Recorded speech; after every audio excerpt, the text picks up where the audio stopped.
নারায়ণ কবচ, এই নারায়ণ কবচ যতক্ষণ তোমার হস্তে থাকবে কোনো অসুর তোমাকে বধ করতে পারবে না, পরাস্ত করতে পারবে না, পরাজিত করতে পারবে না, তুমি অনায়াসে স্বর্গরাজ্য লাভ করতে পারবে। এই বলে তিনি সেই নারায়ণ মন্ত্রটি প্রদান করে দিলেন। প্রসিদ্ধ দেবদেব দেহমামিশ্র মামকম বিমোচয়েন বিশ্বের ঘৃণানাম ঘৃণানিধায়ে। তিনি নারায়ণ কবচটি দিলেন। নারায়ণ কবচ নিয়ে রওনা হলেন এবং ইন্দ্র যুদ্ধ করতে শুরু করলেন। স্বর্গে গিয়ে যুদ্ধ করে অসুরদেরকে বিতাড়িত করে পুনরায় তিনি স্বর্গরাজ্য লাভ করলেন। গুরুদেব অর্থাৎ বিশ্বরূপ অতি আদর যত্ন করে পৃথিবীর থেকে তিনাকে নিয়ে গেলেন স্বর্গে। স্বর্গে নিয়ে বসালেন।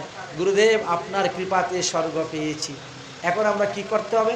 তোমাদেরকে একটা যজ্ঞ করতে হবে, বিশ্ববিজয়ী যজ্ঞ।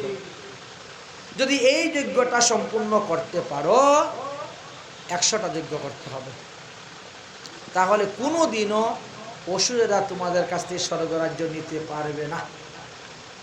তার বিলম্ব কেন? গুরুদেব যজ্ঞ আরম্ভ করুন। যজ্ঞ আরম্ভ হয়, এখন শুরু হয়েছে যজ্ঞ। গুরুদেবই তো প্রধান হোতা, তিনি বসেছেন যজ্ঞকুণ্ডে, সোয়াহা সোয়াহা করে যজ্ঞেতে হবি দিচ্ছেন। তো এই যে বিশ্বরূপ, বিশ্বরূপের মা ছিলেন এক রাক্ষসের মেয়ে, আর বাবা হলেন ব্রাহ্মণের সন্তান। এই জন্য তিনার মামার গোষ্ঠী সব রাক্ষসেরা, অসুর, দৈত্য, দানবেরা। তো যজ্ঞ করার সময় দেবতাদের নামে খুব বড় জোরে জোরে উচ্চারণ করে তিনি দেন আহুতি, আর মামাদের নামে ছোট্ট করে মন্ত্র বলে আহুতি দিয়ে দেন। এখন একজন দেবতা এটা শুনে ফেলেছে, শুনে গিয়ে দেবরাজ ইন্দ্রকে বলছে, দেখ আমাদের গুরুদেব কীরকম স্বার্থপর রে, তিনি দেবতাদেরকেও ভাগ দিচ্ছেন আর আমাদের পরম শত্রু অসুরদেরকেও যজ্ঞের ভাগ দিচ্ছেন। এখন সত্যি না মিথ্যা বিচার করার জন্য ইন্দ্র চলে এসেছেন। হাতে তো তার বজ্র নামক অস্ত্র আছেই, পিছনে দাঁড়িয়ে আছে। শুনতে পারলো সত্যিই তো ঘটনা। যেই তিনি অসুরের নাম বলে সোয়া বলছেন, খেচ করে মাথা কেটে দিয়েছে গুরুদেবের। দেবরাজ ইন্দ্র এই ব্রহ্ম হত্যা পাপ হয়ে গেল। বিশ্বরূপের 3টি মাথা ছিল, 3টা মাথাকে কেটে দিয়েছেন। সঙ্গে সঙ্গে ব্রহ্মহত্যা রূপী পাপ পিশাচ রূপ ধারণ করে ইন্দ্রকে ধরার জন্য গিয়েছে। ইন্দ্র দৌড়ে পলায়ন। ইন্দ্র যেদিকে দৌড়ে যাচ্ছেন, ব্রহ্মহত্যা পাপও সেই দিকেই যাচ্ছে। এবার কি হবে গতি? পালিয়ে তো তিনি যাচ্ছেন, এবার কি হবে গতি? কোথায়ও যাওয়ার রাস্তা নেই। যেদিকে যাচ্ছেন সেই দিকে, যেদিকে যাচ্ছেন সেই দিকে। ব্রহ্মার কাছে কি উপস্থিত হলেন, এখন আমার উপায় কি? ব্রহ্মহত্যা পাপ থেকে মুক্তি লাভের কি উপায়? বলে দেখো, তোমার পাপ যদি কেউ নিয়ে নেয়, বাস তুমি পাপ মুক্ত হয়ে গেলে। কারণ তুমি যে এক জায়গায় দাঁড়িয়ে তপস্যা করবে সেই সুযোগ তো নাই। ব্রহ্মহত্যা পিশাচী তোমাকে ধরে ফেলবে। তাই তিনি খালি ভ্রমণ দৌড়তেই আছেন, দৌড়তেই আছেন। অনেক স্থানে গিয়েছেন, কেউ তো পাপের ভাগ নিতে চায় না। প্রথমে পৃথিবী দেবীর কাছে আসলেন, ওগো পৃথিবী দেবী, তুমি আমার 1 ভাগ পাপ গ্রহণ করো। তো তোমার পাপ গ্রহণ করলে আমার কি লাভ হবে? মানুষে যদি গর্ত করে, সেই গর্ত আপনি আপনি ভরে যাবে। আমি তোমাকে এই আশীর্বাদ দিব, গর্ত পূর্ণ হয়ে যাবে। পৃথিবী দেবী দেব, বাহ, তো ভালোই হয়েছে, ঠিক আছে ঠিক আছে, তাহলে আমি তোমার 1 ভাগ পাপ গ্রহণ করলাম। সঙ্গে সঙ্গেই বেশ কিছু মাটি ঊষর বর্ণ হয়ে গেল। এ কি, এটা ঊষর বর্ণ হলো কেন? লবণের ক্ষার বস্তুর মতো সাদা সাদা হয়ে গেল।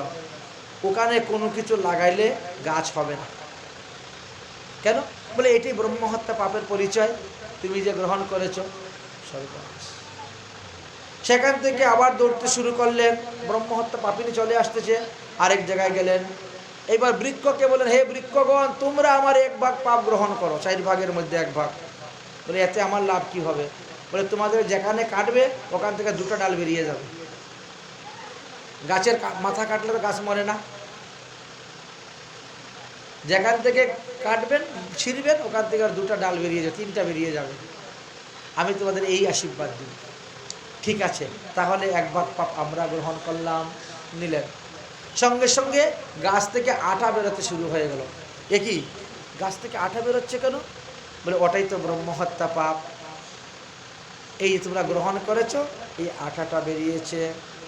তৃতীয় গেলেন জলের কাছে, হে জল, তুমি আমার 1 ভাগ পাপ গ্রহণ করো। তোমার পাপ গ্রহণ করলে আমার কি লাভ? আমি আশীর্বাদ দেব, তুমি সবার সঙ্গে মিশতে পারবে, তুমি মানুষের প্রাণ হবে, জলই জীবন হবে, তোমাকে ছাড়া কেউ বাঁচতে পারবে না, এমন বর আমি তোমাকে দিই। ঠিক আছে, আমি 1 ভাগ পাপ গ্রহণ করলাম। যেই বলেছেন জলের মধ্যে সাবানের ফেনার মতো বুদবুদ ফেনা হয়ে যাচ্ছে। মা, আমার জলের মধ্যে ফেনা কোথা থেকে আসলো? তাহলে এটাই তো ব্রহ্মহত্যা পাপের পরিচয়। সমুদ্র ফেনা, জলের ফেনা, যে এটা ব্রহ্মহত্যা পাপ। 3 ভাগ পাপ তো তিনি দিয়ে দিলেন 3 জায়গায়, আর 1 ভাগ পাপ রইল, কেউ গ্রহণ করে না, অনেক জায়গায় গিয়েছেন। অতঃপর মহিলাদের কাছে, স্ত্রীলোকের কাছে আসলেন, হে স্ত্রীলোকগণ, তোমরা আমার 1 ভাগ পাপ গ্রহণ করো। তোমার পাপ গ্রহণ করলে আমাদের কি? আমি আশীর্বাদ দেব, আহারে 2 গুণ, সাহসে 4 গুণ, বুদ্ধিতে 6 গুণ, কামেতে 8 গুণ শক্তি তোমরা লাভ করতে পারবে। সেই লোভের বশীভূত হয়ে স্ত্রীগণ সেই পাপ গ্রহণ করলেন। সঙ্গে সঙ্গে কি হলো? তাদের ঋতুকাল উপস্থিত হয়ে গেল। এই ঋতুকাল কেন? বলে এটাই ব্রহ্মহত্যা পাপ। অতএব প্রথমে অন্নী চণ্ডালিনী, দ্বিতীয় ব্রহ্মঘাতিনী, তৃতীয় শূদ্রাণী, চতুর্থে শুদ্ধ জায়তে। তাই যেদিন ঋতু দেখা দিবে সেদিন তিনি চণ্ডালিনীর মতো অপবিত্র, ঠাকুর ঘরে যেতে পারবেন না, ঠাকুর পূজা করতে পারবেন না। প্রথমে অন্নী চণ্ডালিনী, দ্বিতীয় ব্রহ্মঘাতিনী, এই ব্রহ্মহত্যা পাপিনী, তৃতীয় তিনি শূদ্র সমতুল্য, এই জন্য নিষেধ। আর চতুর্থে শুদ্ধ জায়তে, স্বামীর জন্য চতুর্থ দিবসে শুদ্ধ, আর পঞ্চম দিবস থেকে সমস্ত বেদকার্যাতে তিনি শুদ্ধ হয়ে থাকেন। আচ্ছা, 4 ভাগে বিভক্ত করে দিলেন। দেবরাজ ইন্দ্র পাপমুক্ত হয়ে গেলেন, তিনি সিংহাসনে এসে বসলেন। কিন্তু ত্বষ্টার পুত্র মারা গিয়েছে বলে ত্বষ্টা বড় দুঃখিত।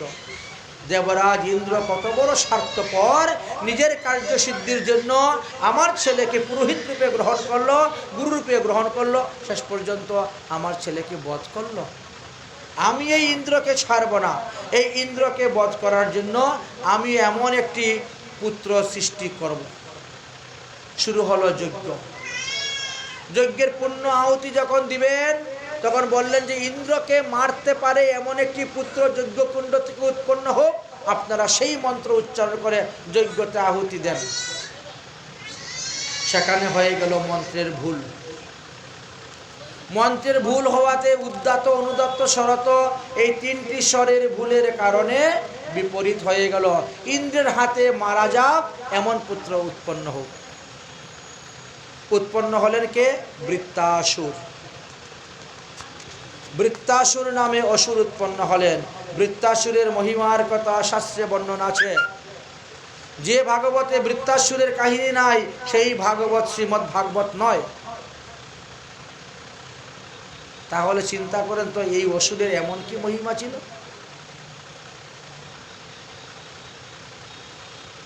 যাই হোক, সুখদেব গোস্বামী বললেন সেখান থেকে বৃত্তাসুর উৎপন্ন হলেন। বৃত্তাসুর বললেন, হে ব্রাহ্মণ দেবগণ, আমাকে কেন যজ্ঞকুণ্ড থেকে সৃষ্টি করেছ বলুন, আমি কি কার্য সাধিত করব? দাও, দেবরাজ ইন্দ্রকে বধ করো। অস্ত্রশস্ত্র হাতে নিয়ে দেবরাজ ইন্দ্রকে বধ করার জন্য গিয়েছেন।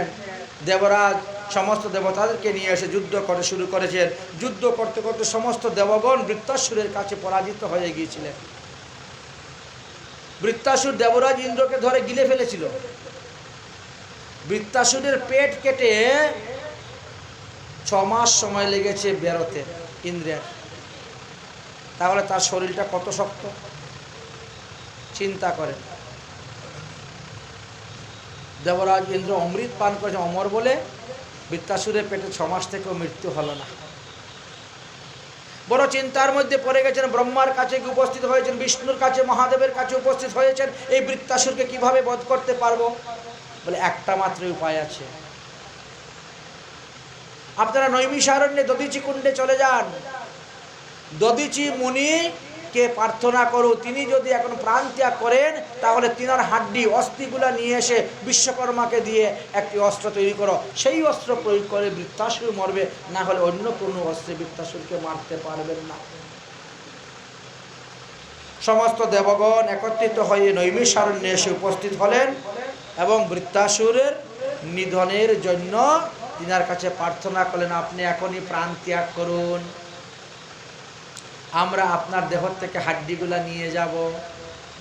তিনি চিন্তা করলেন, ভালোই, আমার অস্থি যদি দেবতাদের উপকারে লাগে তো ভালোই উপকার, কিন্তু বাবা আমার যে ইচ্ছা ছিল সর্বতীর্থ স্নান করব, সর্বতীর্থের জল পান করব, আজ যাব কাল যাব বলে আর যাওয়া হলো না, তোমরা একটু বসো, আমি সর্বতীর্থ ভ্রমণ করে আসি। দেবরাজ ইন্দ্র চিন্তা করলেন, আমাদের এই বিশ্ব ব্রহ্মাণ্ডে 60,000 কোটি তীর্থ আছে, মানে এতগুলা তীর্থ ভ্রমণ করতে কতদিন লাগবে? ততদিন কি আমরা স্বর্গহারা হয়ে এরকম বসে থাকবো? বৃত্তাসুর স্বর্গরাজ্য দখল করে বসে আছে। দেবরাজ ইন্দ্র বললেন, মহারাজ আমি যদি সমস্ত তীর্থকে আহ্বান করে এখানে নিয়ে চলে আসি তাহলে তো আপনার কার্য সাধন হয়ে যাবে অল্প সময়ের মধ্যে, তা করতে পারো ভালো। তাই দেবরাজ ইন্দ্রের আদেশে 60,000 কোটি তীর্থ নৈমিষারণ্যে এসে উপস্থিত হলেন, 60,000 কোটি তীর্থের জল দধিচি কুণ্ডে এসে উপস্থিত হলেন। মহামুনি দধিচি সেই কুণ্ডে স্নান করলেন, 84 কোষ নৈমিষারণ্য পরিক্রমা করলেন, তারপরে যুগবলে তিনি দেহত্যাগ করে দিলেন। তিনার এই অস্থি নিয়ে এসে বিশ্বকর্মাকে দিয়ে বজ্র তৈরি করলেন। সেই বজ্র নিয়ে এবার বৃত্তাসুরের সঙ্গে যুদ্ধের জন্য দেবরাজ ইন্দ্র গমন করলেন। শুরু হলো যুদ্ধ। যুদ্ধ করতে করতে একবার নয়, দুবার নয়, 3 বার দেবরাজ ইন্দ্র পরাজিত হয়ে যাচ্ছে। অস্ত্র হাতে নিচ্ছেন, অস্ত্র হাতের থেকে পড়ে যায়।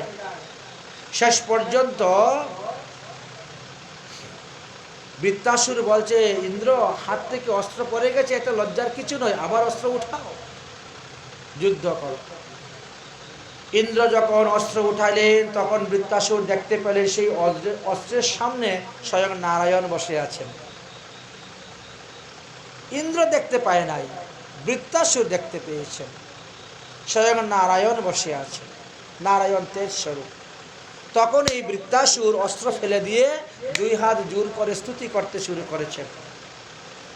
ননাকপৃষ্টং নচপেরমেষ্টং ন সর্বভৌমং নরসাধিপত্যং ন যোগ সিদ্ধি পুনর্বর্তবা সামঞ্জস্যবা বিরহং সংকাঙ্কে। হে ভগবান, আমি পৃথিবীর রাজা হতে চাই না, আমি স্বর্গের রাজা হতে চাই না, আমি ব্রহ্মপদ চাই না, আমি রসাতলের প্রভুত্ব লাভ করতে চাই না, আমি অনিমা লঘিমা আদি অষ্টসিদ্ধি চাই না, এমনকি আমি মুক্তিও চাই না, আমি তোমার চরণ চাই, আমি যেন তোমার দাসের দাসের দাস হয়ে জন্মগ্রহণ করতে পারি, এই রকম রাক্ষস জুনিতে আমাকে আর জন্ম দিও না। দেবরাজ ইন্দ্র এই কথা শ্রবণ করে আর বজ্র মারবেন কেমন করে তার উপরে, সর্বনাশ, এত দেখি বিরাট বড় এইরকম ভাবে স্তুতি করতেছে সে স্বর্গরাজ্য দখলের জন্য। একটা নয়, দুটা নয়, এরকম অনেকগুলা স্তুতি করতে শুরু করেছেন। দেবরাজ ইন্দ্র স্তম্ভিত হয়ে গেছেন, কেমন করে তার উপরে তিনি অস্ত্র নিক্ষেপ করবেন। বৃত্তাসুর হঠাৎ চেয়ে দেখলেন যে ইন্দ্র তার বজ্রকে নিচে নামিয়ে দিয়েছে। চিন্তা করলেন বৃত্তাসুর, তাহলে তো ইন্দ্র আমাকে মারবে না, আর যদি ইন্দ্র আমাকে না মারে তাহলে এই রাক্ষসজনী থেকে আমি উদ্ধার হব না।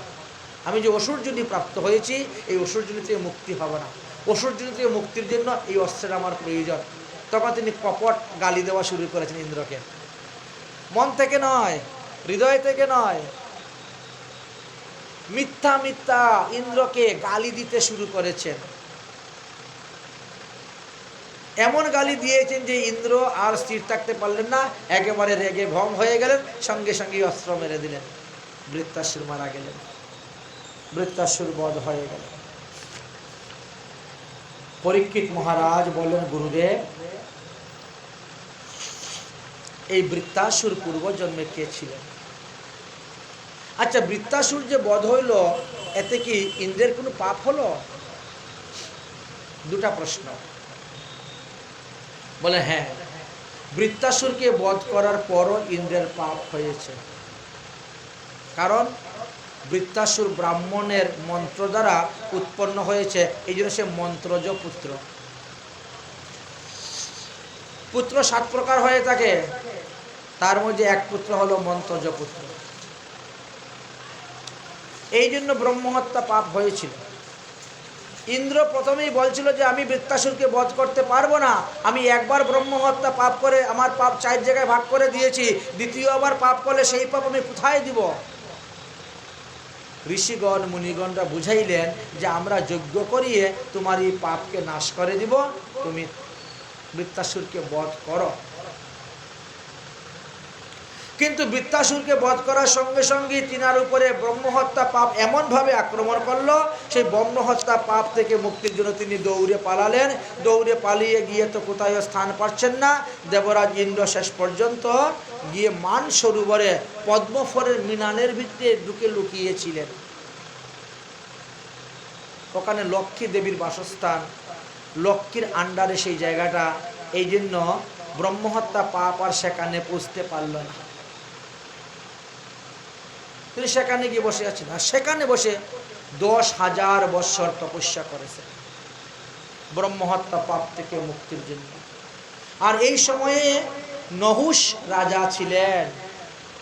স্বর্গরাজ্য রক্ষার জন্য এই পৃথিবী থেকে নহুষ গিয়েছিলেন, তিনি গিয়ে রাজত্ব করেছিলেন। ভগবানের নাম সংকীর্তনের এমন শক্তি, ভগবানের নাম সংকীর্তন মাত্রই ব্রহ্মহত্যা, পিতৃহত্যা, গুহত্যা, মাতৃহত্যা, আচার্য হত্যা প্রমুখ মহাপাপীয় পাপ থেকে মুক্ত হয়ে যায়। কুকুরের মাংসভোজী চণ্ডাল পর্যন্ত পাপ থেকে মুক্ত হয়ে যায়। তাই ইন্দ্র ওইখানে বসে বসে ভগবানের নাম জপ করতে শুরু করেছিল। আচ্ছা, তাহলে এই বৃত্তাসুর কে ছিলেন? বৃত্তাসুরের পূর্বজন্মের কি ইতিহাস? বলে বৃত্তাসুর ছিলেন চিত্রকেতু নামে রাজা। চিত্রকেতু নামে তিনি রাজা ছিলেন। বিবাহিত জীবনে তিনার কোনো সন্তানাদি হয় না, তাই একের পর এক বিবাহ করতে করতে করতে করতে 1 কোটি বিবাহ করেছিলেন, তথাপিও সন্তান লাভ করতে পারেন নাই। বৃদ্ধ হয়ে যাচ্ছেন। এমন সময় অঙ্গিরা ঋষি, দেবর্ষি নারদ সেখানে গিয়ে উপস্থিত হয়েছিলেন। তারা ভেবেছিলেন যে রাজাকে এইবার আমরা সৎ উপদেশ দিব, হরিভজন করো, পুত্র সন্তান প্রাপ্তির জন্য তো বিয়ে করতে করতে 1 কোটি করে নিয়েছো, হরিভজনটা করো। কিন্তু তারা যখন গিয়েছেন তাদের কাছে হাউমাউ করে কান্না করে শুরু করেছেন, যেভাবে হোক আমাদের একটা পুত্র সন্তান দান করুন, পুত্র সন্তান চাই। দেখলেন যে একে সৎ উপদেশ দিলে আর লাভ হবে না। ঠিক আছে, যজ্ঞ করো। যজ্ঞ থেকে চরু উৎপন্ন হলো। বললেন আপনার যে প্রিয় রানী তাকে সেবন করান। সবথেকে বড় প্রিয় রানী ছিল কৃতিদ্যুতি। সেই কৃতিদ্যুতিকে তিনি সেই চরুটা পান করাইয়া দেন। এতে কৃতদ্যুতি গর্ভবতী হলেন। নির্দিষ্ট সময়ে এক উত্তম সন্তান তিনি প্রসব করলেন। সন্তানটি ধীরে ধীরে বড় হলো। চিত্রকেতুর অন্যান্য মহিষীগণ দেখলেন সর্বনাশ, এই ছেলেটি জন্মগ্রহণ করার পর থেকেই রাজা খালি কৃতদ্রুতিকেই ভালোবাসে, আমাদেরকে আর ভালোবাসে না, আমাদের ঘরে আসে না, আমাদের সেবা যত্ন নেয় না, আমাদের খোঁজখবর নেয় না। এই ছেলেটাই হলো আমাদের কাল। রাজার ভালোবাসা থেকে বঞ্চিতের জন্য এই ছেলেটাই, এটাকে যেভাবে হোক মারতে হবে। এইভাবে যুক্তি করে একদিন তারা খাবারের সঙ্গে বিষ দিয়ে শিশুটাকে মেরে ফেলে দিয়েছে। রানী কৃতদ্রুতি বুঝতে পারলেন না। রানীর কাজে ব্যস্ত আছেন। দাসী যখন আসছে তখন দাসীকে বলছেন, অগো দাসী, আমার ছেলে এতক্ষণ ধরে ঘুমাচ্ছে, ছেলে দেখি ঘুমের থেকে উঠতেছে না, যাও তো দেখো তো গিয়ে কি হয়েছে, ছেলেটাকে জাগাও। দাসী ঘরের ভিতরে গিয়েই চিৎকার দিয়ে উঠেছে যে তোমার ছেলের দেহে প্রাণ নেই, চোখ দুইটা বড় বড় হয়ে উল্টে আছে, সর্বনাশ, ছেলে মারা গিয়েছে। ছেলের দুঃখে কাঁদতে কাঁদতে রাজা চিত্রকেতু অন্ধ হয়ে গিয়েছে। দেবর্ষী নারদ অঙ্গিরা ঋষি আসলেন তিনাকে বুঝাইবার জন্য। পুত্র মারা গিয়েছে, কাঁদলে তো লাভ হবে না, হরি ভজন করো, হায় হায় না করে হরি হরি করো। কিন্তু তিনি, আপনারা কে? বলে আমরা সেই দুইজন, আমরা আগেই এসেছিলাম তোমাকে আত্মতত্ত্ব ব্রহ্মতত্ত্ব দান করার জন্য, কিন্তু তুমি তো সেইগুলো গ্রহণ করতে চাইলে না, পুত্র তত্ত্ব চাই। এইবার দেখো, পুত্র ছিল না, এক দুঃখ। পুত্র জন্মগ্রহণ করে বড় হয়ে মারা গেল, তখন শতগুণ বেশি দুঃখ উৎপন্ন হয়েছে। হরিভজন করো, হরিভজন করলে লাভ হবে।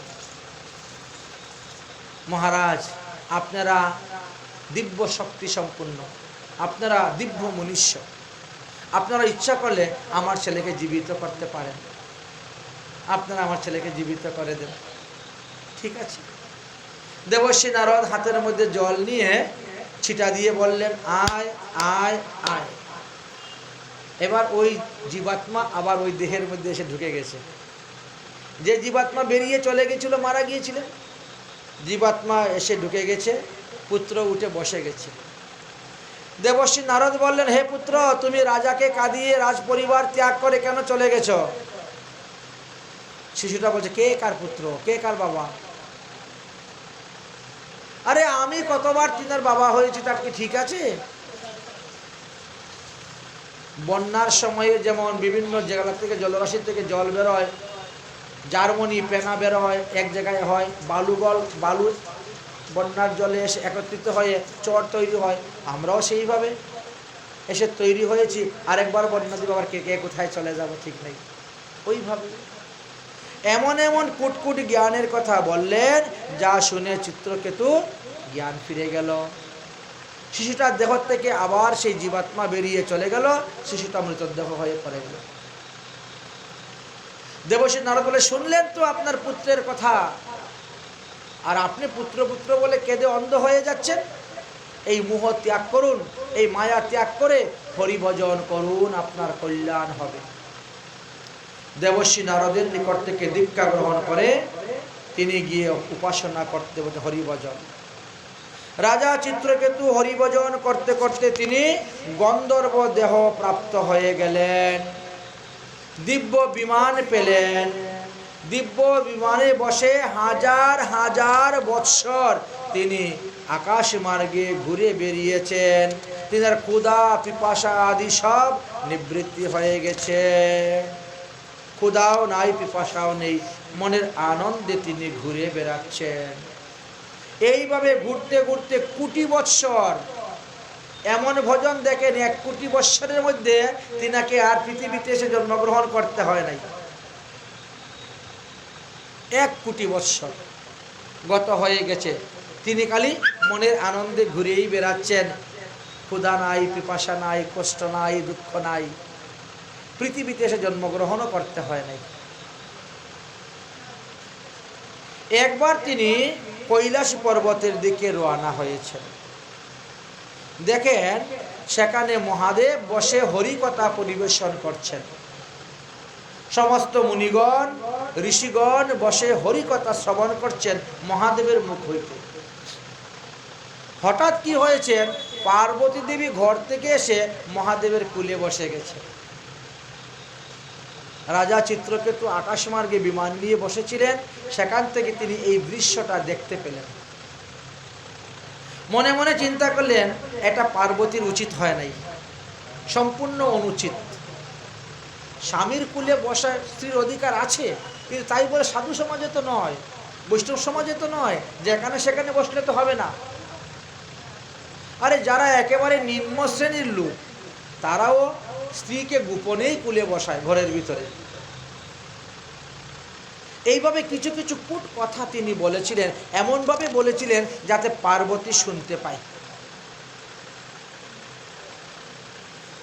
রাজা চিত্রকেতুর এই কথা শ্রবণ করে গন্ধর্ব দেখে তিনি বিমান থেকে যখন এই কথা বলছিলেন, তখন পার্বতী দেবীর রাগ হয়ে গেল, ক্রোধ হয়ে গেল। তিনি বললেন, সামান্য একটু তপস্যা করে গন্ধর্ব দেহ প্রাপ্ত হয়ে কোটি বৎসরের অমর হয়ে তুমি এসেছো আমার বিচার করার জন্য কৈলাসে? তোমার স্বভাবটা অসুর ভাবাপূর্ণ। কারণ যারা সাধু শান্ত মহাত্মা, তারা অন্যের দোষ দেখে না, অন্যের দোষটাকেও তারা গুণ রূপে দেখে। আর তুমি আমার গুণটা, আমি আমার স্বামীর কুলে বসেছি, আমার এই গুণটাকে তুমি দোষ রূপে দেখে বর্ণন করতেছ, অতএব তোমার স্বভাব অসুর ভাবাপূর্ণ। আমি অভিসম্পাদ দিলাম, যাও তুমি অসুর যোনি প্রাপ্ত হও। অভিসম্পাদ দিয়ে দিলে, অসুর যোনি প্রাপ্ত হও। রাজা চিত্রকেতু তখন বিমান থেকে নামলেন। বিমান থেকে নেমে এসে পার্বতীকে দণ্ডবত করলেন, প্রণাম করলেন। প্রণাম করে বললেন, মা, আপনি অভিসম্পাদ দিয়ে আমার কোনো ক্ষতি করতে পারেন নাই। কারণ আগে আমি রাজা চিত্রকেতু দেহতে হরিভজন করেছি, এখন আমি গন্ধর্ব দেহেতে হরিভজন করে যাচ্ছি। আর আপনার অভিশাপে অসুর যোনিতে গিয়েও আমি হরিভজনই করব, কোনো ক্ষতি হয় নাই। যদি ভজনচ্যুত হয়ে যা অভিসম্পাদ দিতেন, তাহলে আমি আপনার পায়ে পরে ক্ষমা চাইতাম বা এই অভিশাপ ফিরিয়ে নেওয়ার জন্য অনুরোধ করতাম। আপনি আমার কোনো ক্ষতি করতে পারেন নাই, তবে আমি যে কথাগুলো বলেছি এটা একদম নিত্য ন্যায় উচিত কথাই বলেছি। প্রণাম করে রথের উপরে উঠে গেলেন, বিমানে উঠে চলে গেলেন চিত্রকেতু। মহাদেব বললেন, পার্বতী, দেখলে তো একজন কৃষ্ণ ভক্তর কি মহিমা। তুমি তাকে অভিসম্পাদ করলে আর সে এসে তোমাকে প্রণাম করলো। কিন্তু সে যদি তোমার অভিশাপের পরিবর্তে অভিশাপ দিত, তোমার কি দুর্গতি হতো জানো? কই, আমি তো তাকে কিছু বলি নাই, আমি তো চুপচাপ বসে আছি। যেই চিত্রকেতুকে দেখেছি আমি চুপচাপ বসে আছি, যা বলার তুমিই বললে। কারণ সে তার প্রভুর উপর ভরসা আছে, তার প্রভুর উপর তার ভরসা আছে। প্রভু মোর শ্রীকৃষ্ণ কানাই, প্রভু মোর শ্রীকৃষ্ণ কানাই, এই কৃপা করো যেন তোমার গুণ গাই, এই কৃপা করো যেন তোমার গুণ গাই। প্রভু মোর শ্রীকৃষ্ণ কানাই, প্রভু মোর শ্রীকৃষ্ণ কানাই, হোক না জনম দেশে কুলে, যে সে দেহ পাই, তোমার ভক্তের সঙ্গে ফিরি, তোমার গুণ গাই। আমার হোক না জনম অসুর কুলে, হোক না জনম অসুর কুলে, যেন ওই চরণে মতি থাকে, হোক না জনম অসুর কুলে চিরদিনের আশা প্রভু আছে হে হিয়ায়, তোমার নিগুড় লীলা স্ফুরাবে আমায়। তোমার নামেতে সদা রুচি হোক মোর, তোমার গুণ গানে যেন সদা হই ভুর, যেন লীলা শরণ করতে পারি, তোমার ভক্ত সঙ্গ করতে পারি, সাধু সেবা করতে পারি। এইভাবে তিনি প্রার্থনা করছেন, প্রভু তোমার গুণগান শুনতে তোমার ভক্ত সঙ্গে সাত্বিক বিকার কি হইবে মোর অঙ্গে। অশ্রু কম্প পুলকে পরিবে সব তনু, ভূমিতে পরিব প্রেমে আগে দিয়ে জন। যে কর সে কর প্রভু একমাত্র গতি, কহে হে বৈষ্ণব দাস তোমায় রহুক মতি। যেন ওই চরণে মতি থাকে, হোক না জনম অসুর কুলে এই মন মতি থাকে। শুধু এই জন্মে নহে জন্মে জন্মে ওই চরণে মতি থাকে, এই জন্মে নয় জন্মে জন্মে ওই চরণে মতি থাকে। এই হোক না জনম অসুর কুলে। আমার কোনো ক্ষতি করতে পারেন নাই পার্বতী দেবী, চলে গেলেন। আর তিনি এবার বৃত্তাসুর রূপে অবতীর্ণ হয়েছেন। অতঃপর আমি তোমাকে এক অপূর্ব মহিমার কথা শ্রবণ করাবো পরীক্ষিত। অদিতি এবং দিতির সন্তানদের মধ্যে যে হিংসা প্রতিহিংসা ছিল, সেই কথাই তোমাকে শোনাব। অদিতি হইতে সমস্ত দেবগণ, দিতি হইতে দৈত্যগণ। দিতি মনে মনে চিন্তা করলেন, আমার সতীনের পুত্ররা সব সময় আমার ছেলেদেরকে দুঃখ দেয়, কষ্ট দেয়। তার মধ্যে বিশেষ করে দেবরাজ ইন্দ্র, ইন্দ্রকে বধ করতে পারে এমন একটি পুত্র আমি এখন জন্ম দিব। একদিন কশ্যপ ঋষিকে খুব অনুনয় বিনয় করে ধরলেন। ধরে তিনি খুব সেবা শুশ্রূষা করতে লাগলেন।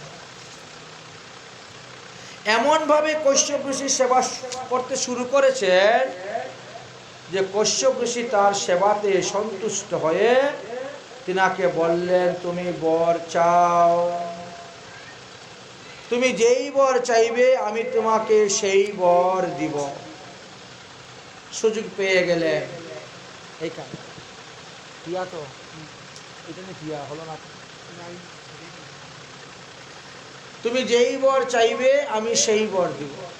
বলে তাহলে আমাকে এমন একটি পুত্র সন্তান দিন যে পুত্র জন্মগ্রহণ করে দেবরাজ ইন্দ্রকে বধ করতে পারে। শুনে তিনি বড় দুঃখ পেয়ে গেলেন। আহা, এ কি কথা! আমি স্ত্রৈণী, আমি স্ত্রীর বশীভূত হয়ে গেলাম একটু সেবাতে, এত বড় বর চেয়ে নিল। বড় মূর্খের কাজ করলেন, বড় চিন্তার মধ্যে পড়ে গেলেন কশ্যপ মুনি। হায় হায় হায়, এখন আমি কি করি? কিন্তু কথা দিয়ে দিয়েছি, কথা দিয়ে দিয়েছি, তুমি যে বর চাইবে সেই বর দিব। এবার তিনি কি করবেন? ঠিক আছে দেবী,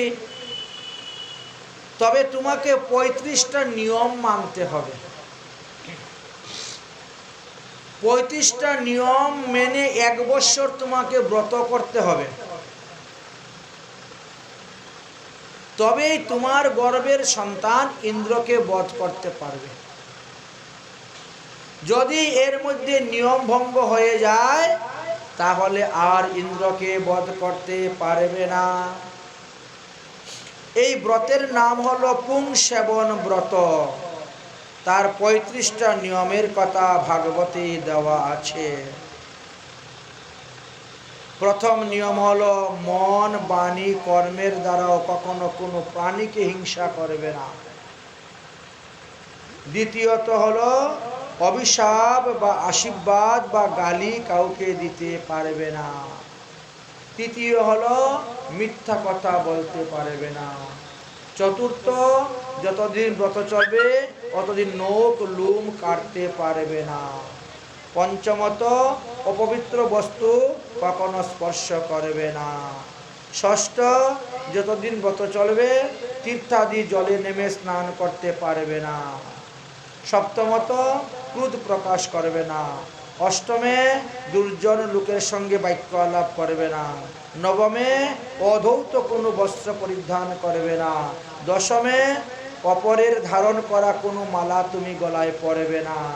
একাদশে, উচিষ্ট অন্ন ভোজন করবে না। 12তে, ভদ্রকালী আদি কোনো দেবতার প্রসাদ নির্মাল্য খাবে না, গ্রহণ করবে না। 13তে, আমিষযুক্ত কোনো প্রকার অন্ন ভোজন করবে না। 14 নম্বর, শূদ্রের আনিত কোনো দ্রব্য গ্রহণ করবে না। 15 নম্বর, রজস্বলা নারীর দৃষ্ট অন্ন কখনো খাবেন না। 16 নম্বর, অঞ্জলিবদ্ধ দ্বারা হাত করে হস্ত দ্বারা জল পান করবেন না। 17 নম্বর, উচিষ্ট অবস্থায় থাকবে না। 18 নম্বর, আচমন না করে সন্ধ্যা বন্দন আদি করবে না। 19 নম্বর, মুক্ত কেশে থাকবে না। 20 নম্বর, ভূষণহীন হবে না। 21 নম্বর, বাক্য সংযম করিবে। 22 নম্বর, সর্বাঙ্গ আবৃত্তি করিয়া রাখিবে। 23 নম্বর, খালি গায়ে ভ্রমণ করবে না। 24 নম্বর, পাদুকা পদপ্রক্ষালন না করে কখনো ভোজন করবে না। 26 নম্বর, পদপ্রক্ষালন না করে কখনো শয়ন করবে না। 27 নম্বর, উত্তর শিরা বা পশ্চিম শিরা হয়ে শয়ন করবে না। 28 নম্বর, উলঙ্গ অবস্থাতে শয়ন করবে না। 29 নম্বর, প্রাতকালে সন্ধ্যাকালে শয়ন করবে না। 30 নম্বর, এইভাবে সব নিয়ম নিষেধগুলা তিনি বলে দিলেন। যাই হোক, এইভাবে 35টা নিয়মের কথা আলোচনা করা আছে। এই 35টা নিয়ম পালন করে যদি তুমি পুংসেবন ব্রত করতে পারো তাহলে তোমার গর্ভস্থ শিশু ইন্দ্রকে বধ করতে পারবে। অতএব তুমি কালকে থেকে ব্রত আরম্ভ করে দাও। শুরু হয়ে গেল ব্রত। দেবরাজ ইন্দ্র এই কথা জানতে পারলেন যে আমার পিসিমা একদিকে বিমাতা, কারণ তারা 13টা বোনকে বিয়ে করেছেন তো কৈশব, একদিকে মাসিমা একদিকে বিমাতা। আরে আমার মাসি আমাকে মারার জন্য তিনি গর্ভধারণ করে এমন ব্রত শুরু করেছেন।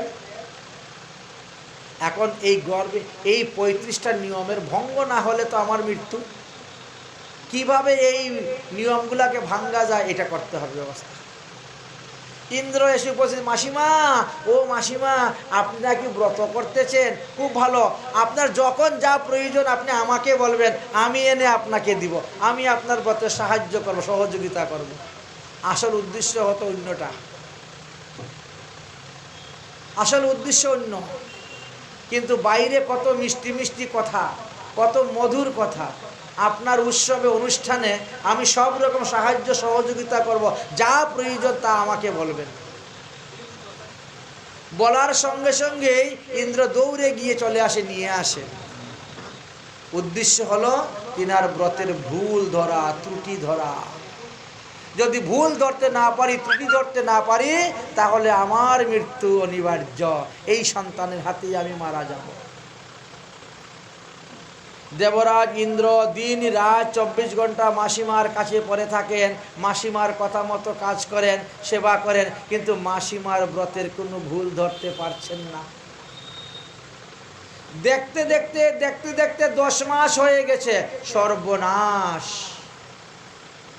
আসন্ন প্রসবের সময় এসে যাচ্ছে, আমি তো কোনো ভুল ত্রুটি ধরতে পারি না এই মাসিমার, এখন তো এই শিশুর হাতে, এই শিশু ভূমিষ্ঠ হলেই আমাকে মেরে ফেলে দিবে। আর তিনিও ব্রত করতে করতে করতে করতে ক্লান্ত হয়ে গেছেন। একদিন ঘুমিয়েছেন, মধ্যরাত্রে হঠাৎ উনার প্রস্রাবের বেগ ধরেছে। তো তিনি লঘু সংখ্যা করে গিয়ে হাত পা ধন নাই, মুখে জল নিয়ে কুল্লা করেন নাই, এসে আবার শুয়ে পড়েছেন। ব্রত করতে করতে ক্লান্ত হয়ে গেছেন অদিতি। ইন্দ্র দেখলো এই তো সুযোগ পেলাম, ব্রতের নিয়ম আছে যে মলমূত্র ত্যাগ করলে হস্তমুখ প্রক্ষালন করে আচমন করে এসে শয়ন করতে হয়। পা না ধুয়ে শুয়ে পড়েছে, ব্রতের ভুল হয়ে গেছে। দেবরাজ ইন্দ্র সূক্ষ্ম রূপ ধারণ করে অদিতির পেটের মধ্যে ঢুকে গেলেন। গর্ভস্থ শিশু দেখেন একেবারে পূর্ণাঙ্গ বৈশিষ্ট্য, সে অল্প কিছুক্ষণের মধ্যে ভূমিষ্ঠ হয়ে যাবে। সঙ্গে সঙ্গে তাকে কেটে 3 টুকরা করে দিয়েছে মাতৃগর্ভের মধ্যে। কিন্তু শিশু কান্না শুরু করে দিয়েছে। আরে কান্নাস করে আবার এটাকে কেটে কেটে 60 টুকরা করে দিয়েছেন, তাও শিশু কাঁদতেছে। এক একটা টুকরা থেকে মাথা বেরিয়ে যাচ্ছে। ওই শিশুকে যত খণ্ড করা যায় তত খণ্ড থেকেই মাথা, হাত, পাও, চোখ, নখ, মুখ সব বেরিয়ে যাচ্ছে। দেবরাজ ইন্দ্র তো মাথার মধ্যে হাত সর্ব, এরকম বিচিত্র তো কখনো দেখি নাই। তো 7 7 49 টুকরা, এক একটা অংশকে 60 টুকরা। প্রথম সম্পূর্ণ দেহটাকে 60 টুকরা করলেন, আবার এক একটা অংশকে 60 টুকরা করলেন, 7 7 49টা টুকরা করেছেন। তথাপিও এই শিশুকে বধ করতে পারেন নাই। মায়ের তপস্যা তো প্রায় পূর্ণ হয়ে গিয়েছিল। তারপরে অদিতির প্রসব বেদনা শুরু হলো। একের পরে একে সন্তান প্রসব করতে করতে 49টি সন্তান প্রসব করলেন। তারপরে দেবরাজ ইন্দ্র বেরিয়েলেন। সঙ্গে সঙ্গে, এই দেবরাজ ইন্দ্র, তুমি কখন আমার গর্ভে ঢুকেছ? মাসি ধরে ফেলেছেন ইন্দ্রকে। তুমি কেমন করে আমার গর্ভে? মাসিমা, অপরাধ ক্ষমা করুন, এই ঘটনা শুনেছিলাম, আমার মৃত্যু ভয়, এই জন্য আমি ঢুকেছিলাম তাদেরকে বধ করতে, কিন্তু আপনার কারণে তাদেরকে বধ করতে পারি নাই। আপনার তপস্যার প্রভাবে তারা বেঁচে গেছে। যদিও আপনার গর্ভেতে যারা জন্মগ্রহণ করে তারা সবাই অসুর হয়, দৈত্য হয়, দানব হয়, রাক্ষস হয়, কিন্তু আমি এই 49 ভাইদেরকে দেবতা রূপে তাদেরকে স্বর্গে নিয়ে যাব। তারা স্বর্গরাজ্য ভোগ করবে, তারা দেবতা রূপে থাকবে। তথাপিও তুমি আমার অপরাধ ক্ষমা করে দিও, আমাকে অভিশাপ দিও না, আমাকে মারিও না। অদিতি সন্তুষ্ট হয়ে গেলেন। যাই হোক, আমার 49টা পুত্র তো স্বর্গরাজ্য ভোগ করতে পারবে, দেবতার আসন লাভ করতে পারল। এই 49 মরুদ্গণের জন্ম। পবন 49 প্রকার আছেন, বাতাস। ঠিক তেমনিভাবে অগ্নিও 49 প্রকার আছেন। কোন কোন অগ্নি কোন কার্যে ব্যবহার হয় এগুলা ব্রাহ্মণেরা জানেন। 49 প্রকার অগ্নি আছে, এগুলা এক এক সময় এক এক প্রকার অগ্নি ব্যবহার হয়ে থাকে। 49 পবন, 49 অগ্নি। এইভাবে আমরা 6ষ্ঠ স্কন্ধ বিশ্রাম দিয়ে এখন আমরা 7ম স্কন্ধেতে প্রবেশ করব। এই 7ম স্কন্ধের বিষয়টি কোনো এক সময় দেবর্ষি নারদ যুধিষ্ঠির মহারাজকে বলেছিলেন। যুধিষ্ঠির মহারাজের রাজস্বীয় যজ্ঞের নিমন্ত্রণ হয়ে দেবর্ষি নারদ এসেছিলেন। ভগবান শ্রীকৃষ্ণ সেখানে এসেছিলেন। উভয়ই তারা সেই সভার মধ্যে ছিলেন। যজ্ঞের পূর্বেই কিছু ধর্মকথা আলোচনা প্রসঙ্গ নিয়ে প্রহ্লাদ চরিত্রের কথা বর্ণন করতে গিয়ে এই দেবর্ষি নারদ এই কথা আলোচনা করেছিলেন। রাজা পরীক্ষিত জিজ্ঞাসা করলেন, হে গুরুদেব, ঈশ্বর স্বভাবতই ভেদভাব রহিত, সমদৃষ্টি সম্পন্ন। ঈশ্বরের কারো উপর ভেদভাব নেই, এ গরিব এ ধনী এরকম নেই। সমস্ত প্রাণীগণই তিনার প্রিয়, হিতকারী। তথাপিও সাধারণ মানুষ যেমন ভেদ বুদ্ধিবশত নিজের বন্ধুদের পক্ষ অবলম্বন করে শত্রুদেরকে অনিষ্ট করে, তেমনিভাবে ইন্দ্র ভেদ বুদ্ধির কারণে দৈত্যদেরকে বধ করেন। কেন করেন? স্বার্থ সিদ্ধির জন্য করে থাকেন। হিংসা বা দ্বেষ করে কোনো প্রাণীকে বধ করে ভগবান পাওয়া যায় না। তাই ভগবান হিংসা করে কাউকে বধ করেন না, সেই জীবের কল্যাণের জন্যই তাকে বধ করে থাকেন, কারণ এ বেঁচে থাকলে আর বেশি পাপ করবে, অতএব তাকে বধ করা প্রয়োজন, এই জন্য ভগবান বধ করে থাকেন। কিন্তু দেবরাজ ইন্দ্রর ক্ষেত্রে এটা বিপরীত। আচ্ছা, এবার পরীক্ষিত মহারাজ বললেন, গুরুদেব আপনি তো হিরণ্যকশিপু হিরণ্যকাক্যের কথা বলেছিলেন, জয় বিজয় অভিশাপ্তপ্রাপ্ত হয়ে আসলেন। তো হিরণ্যকশিপু তিনি তো বরাহ ভগবানের হাতে মারা গেলেন, কিন্তু তারপরে হিরণ্যকাক্ষ কি করলেন, কিভাবে হলো মারা গেলেন, এই বিষয়ে তো আপনি কিছু বললেন না। আজকে আপনি এই বিষয়ে আমার নিকটে একটু বিস্তারিতভাবে বর্ণন করুন, আমি শ্রবণ করতে চাই। তখন তিনি বললেন যে হিরণ্যকশিপু বড় জ্ঞানী ছিলেন। হিরণ্যকাক্ষ বধ হওয়ার পর তাদের পরিবারগণে যে দুঃখের ছায়া নেমে এসেছিল, একমাত্র হিরণ্যকশিপু জ্ঞানের দ্বারা, দৃষ্টির দ্বারা, বুদ্ধির দ্বারা, বিভিন্ন উপমার দ্বারা এই সংসারের সবাইকে শান্ত করেছিলেন। শান্ত করার পর তিনি হিরণ্যকাক্ষের অন্ত্যেষ্টি ক্রিয়া করলেন, শ্রাদ্ধাদি করলেন। তারপরে বললেন যে তোমরা সবাই সাবধানে থাকো, কেউ অসুর দৈত্যদের দেবতাদের সঙ্গে যুদ্ধ করতে যেও না, আমি যাচ্ছি তপস্যা করতে। আমি তপস্যা করে অমর বর লাভ করব, লাভ করে আসব, তারপরে আমি দেবতাদের সঙ্গে যুদ্ধ করে আমার ভাতৃহত্যার প্রতিশোধ নিব। ততদিন পর্যন্ত তোমরা বিনা যুদ্ধে রসাতলে থাকো, খাবার দাবার তো অভাব নেই, এই নিয়ে থাকো। এইভাবে বুঝিয়ে সুজিয়ে তিনি চলে গেলেন তপস্যা করার জন্য,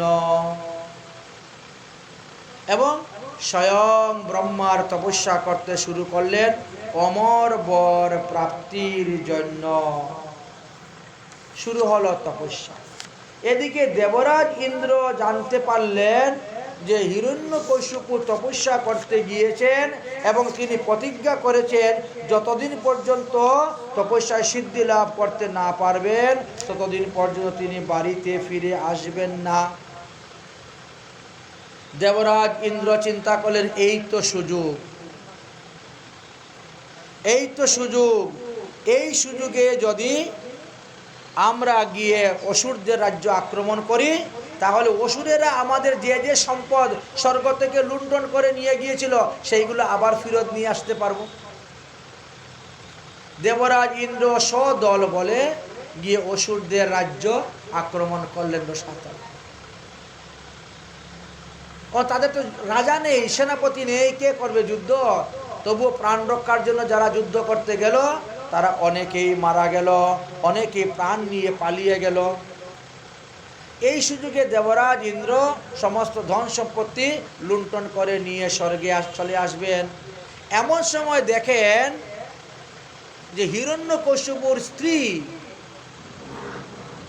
গর্ভবতী। আরে এই মহিলার গর্ভে তো হিরণ্যকশিপুরই সন্তান আছে। তো বাবা যেমন অসুর, দুরাত্মা, পাপী, সন্তানও তো সেই রকমই হবে। অত এই সন্তান বড় হলে পরে তাকেও বধ করা আমাদের কষ্ট হবে। এইবার সুযোগ, এই সুযোগেই এই সন্তানকে বধ করতে হবে। এইভাবে চিন্তাধারা করে দেবরাজ ইন্দ্র কায়ুদুকে ধরে জুড়ে হিসড়ে টেনে রথের উপরে তুলে নিয়ে রওনা হয়ে গেছেন, স্বর্গে নিয়ে যাবেন। কায়ুদুকে বন্দি করে রাখবেন কারাগারে, আর সেখানে সন্তান প্রসব হলে পরে ওই সন্তানকে বধ করবেন। দৈত্য দানবেরা সবাই প্রাণপণের প্রত্যেকের প্রাণ রক্ষার জন্য সবাই চলে গেছে, কেউ কায়ুধুকে রক্ষা করার জন্য আসছে না। যে রক্ষা করতে আসছে তাকে ইন্দ্র বধ করছে। কায়ুধু চিৎকার করছেন, বাঁচাও বাঁচাও, আমাকে বাঁচাও, দেবরাজ ইন্দ্র আমাকে অপহরণ করে নিয়ে চলে যাচ্ছে। দেবর্ষি নারদের কর্ণে সেই আওয়াজটা পৌঁছিল। দেবর্ষি নারদ স্বর্গ থেকে মৃত্যুলোকে আসতেছেন বীণাবাদন করে গান করতে করতে, আর দেবরাজ ইন্দ্র রসাতল থেকে তিনি স্বর্গলোকে যাচ্ছেন কায়ুধুকে হরণ করে রথে। সম্মুখে এসে উপস্থিত হয়ে গেলেন দেবর্ষি নারদ। এ কি ইন্দ্রদেব, তুমি আবার কখন পরনারী হরণ করা শিখলে, কবে থেকে? ইন্দ্রদেব বলছেন, দেখেন আমার অন্য কোনো মতলব নেই, অন্য কোনো কামনা নেই, বাসনা নেই, একমাত্র এই নারীর গর্ভে যে সন্তান আছে সে হিরণ্যকশ্যপুর বীর্য উৎপন্ন, তাই এই শিশুটাকে হত্যা করব। তিনি বলেন, আপনি ভুল করতেছ। এই শিশু পরম বৈষ্ণব হবে, এই শিশু পরম ভাগবত ভক্ত হবে, এই শিশুর কারণেই তুমি হারানো স্বর্গরাজ্য ফিরে পাবে। তুমি একে হত্যা করিও না, বধ করিও না, ছেড়ে দাও কায়ুধুকে। দেবরাজ ইন্দ্র তখন কায়ুধুকে প্রণাম করে স্তুতিভক্তি করে কায়ুধুর কাছে ক্ষমা চাইলেন, ছেড়ে দিলেন। কায়ুধু দেবর্ষি নারদের চরণে পড়ল, বাবা তুমি আমাকে রক্ষা করেছো, আজ থেকে তুমি আমার ধর্মের বাবা। যতদিন পর্যন্ত আমার স্বামী বাড়িতে ফিরে না আসেন তপস্যা করে সিদ্ধি লাভ করে, ততদিন তুমি আমাকে তোমার ঘরে নিয়ে রাখো। কারণ দেবরাজ ইন্দ্রকে বিশ্বাস করা যায় না, সে কখন যে কি করবে। আমাদের সমস্ত রসাতল রাজ্য ছুনছান করে সব লুণ্ঠন করে নিয়ে গেছে, অনেক অসুর দৈত্যদেরকে বধ করেছে। তাই দেবর্ষি নারদ কায়ুধুকে নিয়ে গেলেন তিনার গৃহে, অতি যত্ন করে মেয়ের মতন তাকে রাখলেন। কায়ুধু দেবর্ষি নারদের বাড়ি ঘর মুছা, পরিষ্কার করা, ঝাড়ু দেওয়া, কাপড় ধুয়ে দেওয়া, অন্যান্য সাধু শান্ত মহাত্মাদের সেবা করতে শুরু করলেন। প্রতিদিন দেবর্ষি নারদ কায়ুধুর গর্ভস্থ সন্তানকে লক্ষ্য করে তিনি হরিকথা বলেন, পাঠ করেন, আর কায়ুধুও বসে বসে সেই পাঠ শ্রবণ করেন।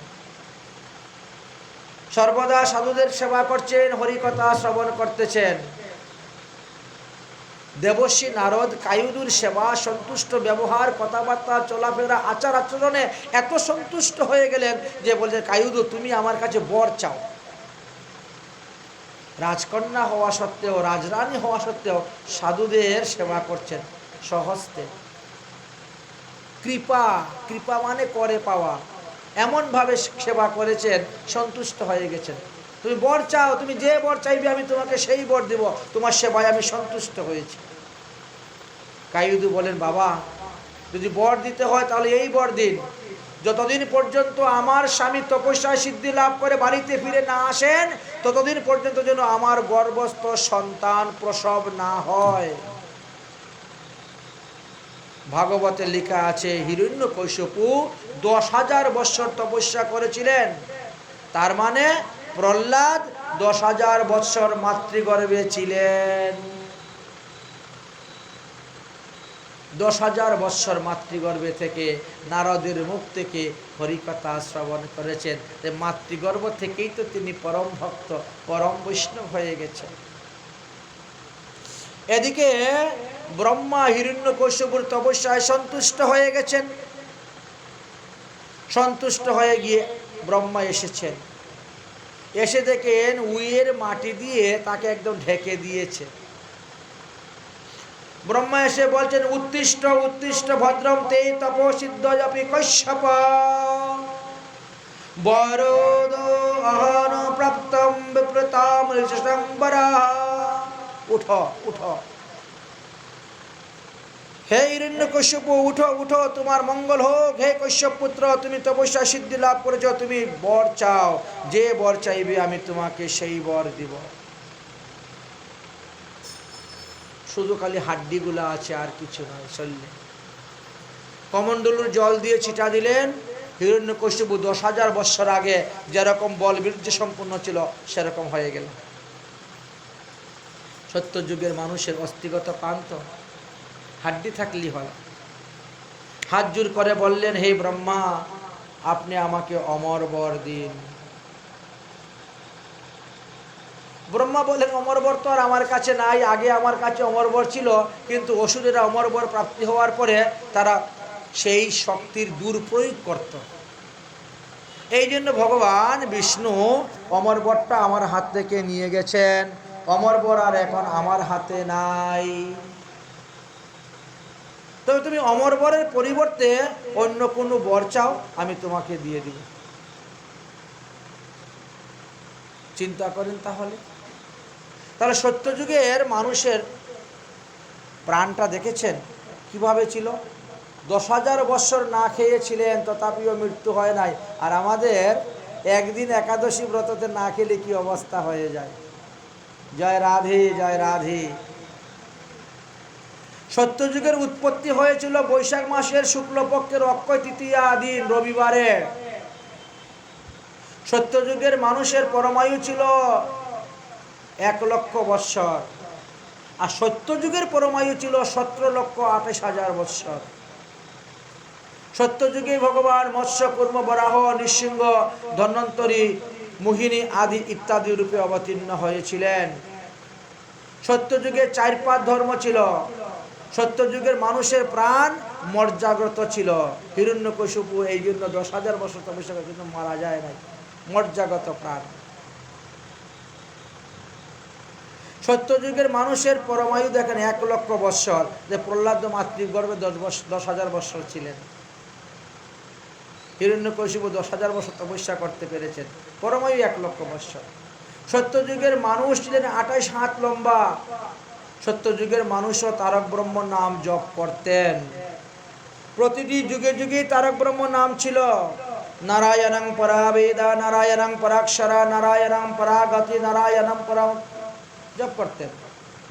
সত্যযুগের শ্রেষ্ঠ তীর্থ ছিল পুষ্কর তীর্থ। সত্যযুগের মানুষ সুবর্ণ পাত্র ব্যবহার করতেন।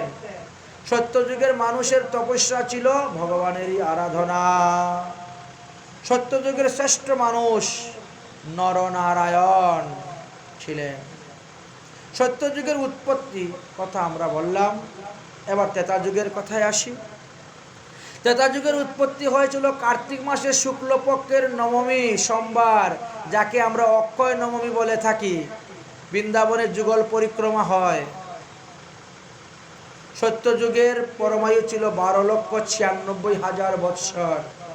সত্যযুগে ভগবান বামন, পরশুরাম, ত্রেতা যুগে, ভুল হয়েছে, ত্রেতা যুগের উৎপত্তিটি হয়েছিল কার্তিক মাসের শুক্লা নবমী সোমবারে। ত্রেতা যুগের পরমায়ু ছিল 12,96,000 বৎসর। ত্রেতা যুগে ভগবান বামন, পরশুরাম, শ্রীরাম ইত্যাদি রূপে প্রকট হয়েছিলেন। ত্রেতা যুগে 3 পাদ ধর্ম, 1 পাদ অধর্ম ছিল। ত্রেতা যুগের মানুষের প্রাণ অস্থিগত ছিল। ত্রেতা যুগের মানুষের পরমায়ু 10,000 বৎসর ছিল। ত্রেতা যুগের মানুষ 24 হাত লম্বা ছিলেন। ত্রেতা যুগেও তারক ব্রহ্ম নাম ছিল। রাম, নারায়ণ, অনন্ত, মুকুন্দ, মধুসূদন, কৃষ্ণ, কেশব, কংসারে, হরের বৈকুণ্ঠ বামন। ত্রেতা যুগের শ্রেষ্ঠ তীর্থ ছিল নৈমিষারণ্য। ত্রেতা যুগের মানুষ রূপার পাত্র ব্যবহার করতেন। ত্রেতা যুগের মানুষ যজ্ঞের দ্বারা ভগবানের আরাধনা করতেন। আসেন এবং দাপর যুগের কথা। দাপর যুগের উৎপত্তি হয়েছিল ভাদ্র মাসের কৃষ্ণা ত্রয়োদশী বৃহস্পতি বাসরে। দাপর যুগের পরমায়ু ছিল 8,64,000 বৎসর। দাপর যুগে ভগবান বলরাম এবং কৃষ্ণ ইত্যাদি রূপে প্রকট হয়েছে। দাপর যুগে 2 পাদ ধর্ম, 2 পাদ অধর্ম ছিল। দাপর যুগের মানুষের প্রাণ রুধিরগত অর্থাৎ রক্তের মধ্যে ছিল। দাপর যুগের মানুষের পরমায়ু ছিল 1,000 বৎসর। দাপর যুগের মানুষ ছিল 7 হাত লম্বা এবং দাপর যুগের তারক ব্রহ্ম নাম ছিল হরে মুরারে মধুকৈটভারে গোপাল গোবিন্দ মুকুন্দ সৌরে যজ্ঞেশ নারায়ণ কৃষ্ণ বিষ্ণু নিরাশ্রয়মাং জগদীশ রক্ষ। দাপর যুগের শ্রেষ্ঠ তীর্থ ছিল কুরুক্ষেত্র। দাপর যুগের মানুষ তামার পাত্র ব্যবহার করতেন। দাপর যুগের মানুষ পূজা অর্চনের দ্বারা ভগবানকে লাভ করেছিলেন। দাপর যুগের শ্রেষ্ঠ মানুষ